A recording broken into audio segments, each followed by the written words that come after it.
With this pasta dough, you can actually also make lasagna sheets. You can also make linguine and then spaghetti. But we're actually making a one person. This is a one person, one serving per person. The 500 grams of farina or flour plus 4 eggs is good for 4 persons.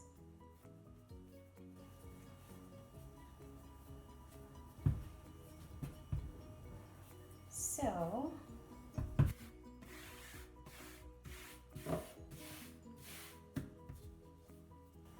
it's a bit okay now.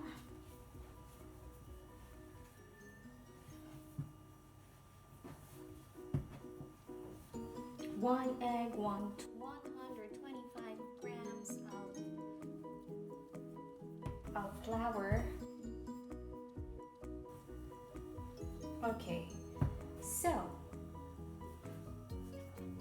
I think I have already incorporate